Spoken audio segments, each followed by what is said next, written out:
one of the reasons that I'm talking about transforming practices today is because I've just finished a book that's going to come out with Springer about transforming practices, and I'm going to bore you with that for a bit. And I hope to say how I think practices are transformed, and to talk to you about the theory of practice architectures, which I've been developing for the last dozen years or so.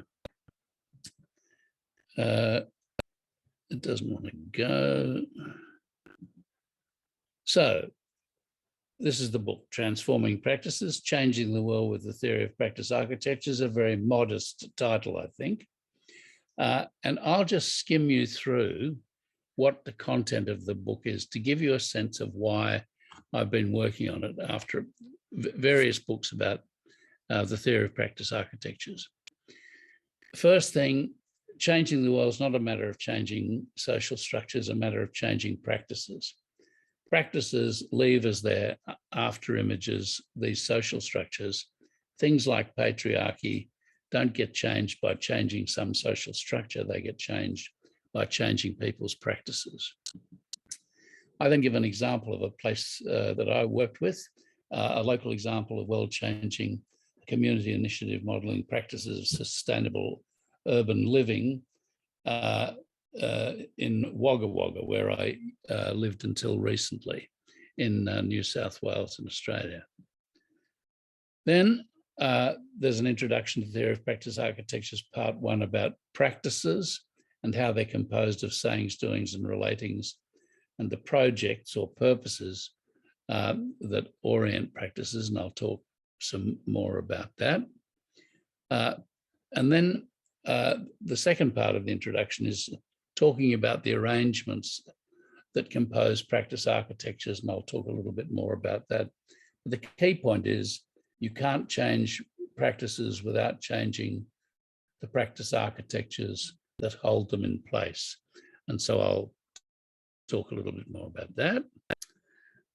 Very controversially, and many good friends in practice theory have cautioned me against this, I've written a chapter on practices being like living things and like species, and exploring the question of whether practices need suitable niches to survive. And I'm willing to give that speculation a go. Then I talk about ecologies of practices, how practices are connected up with one another, how they can be co-produced and how they can become interdependent, not independent. Then a general approach to researching practices that I call philosophical empirical inquiry, and various heuristics for analysis that sort of provide tables of invention to help with gathering evidence and analysing and reporting. Then a bit about critical analysis and transformation, and a little example of critical analysis, writing about the suffering of the contemporary university in Australia, and an example of critical transformation in the university, a teacher talk action research initiative that we had together with colleagues, I had together with colleagues at Charles Sturt University when I was there.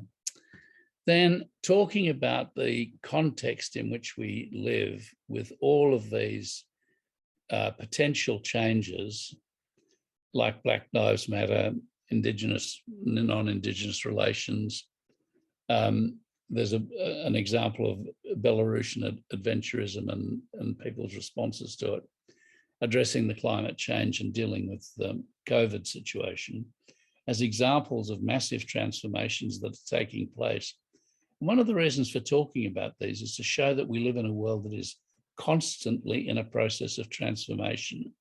The world is not static and needing to be pushed into motion to change. The world is changing all the time. And then returning to questions about where to now, technical, practical and critical approaches to change that go all the way back to becoming critical, and then a few modest suggestions for world changing. So now I'm going to try and talk a little bit more about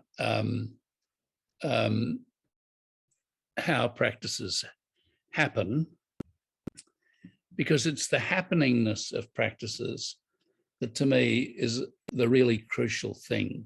We often have this picture of the world as static rather than completely dynamic. If you think about this one notion that our activity never ceases, even when we're sleeping, we're active. We move from one activity to another, to another, to another. And our lives are made up with a succession of activities.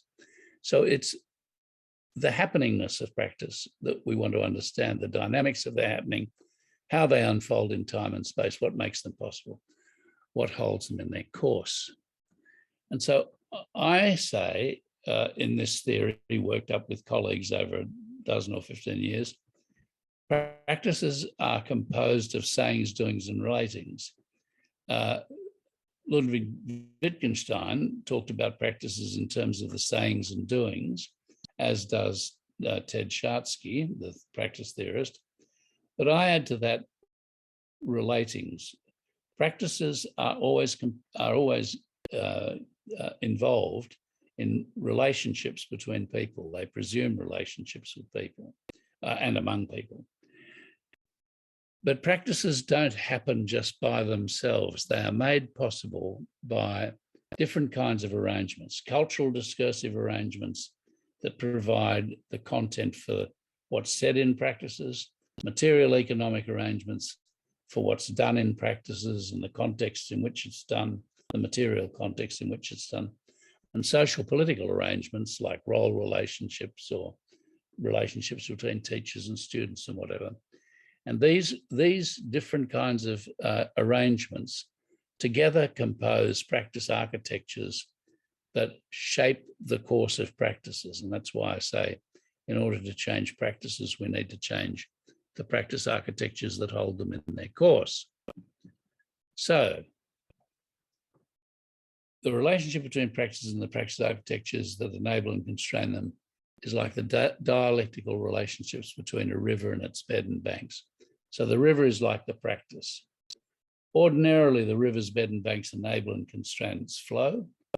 Gradually, over time, the river's flow erodes the bed and banks, altering the river's course. And in times of flood, the swollen river overruns its banks, moves obstacles, so on, and changes its earlier course. But the point is, like practices and practice architectures, neither the river nor its bed and banks are rigidly fixed and final. Both are malleable, dialectically adapting to each other and evolving as conditions change.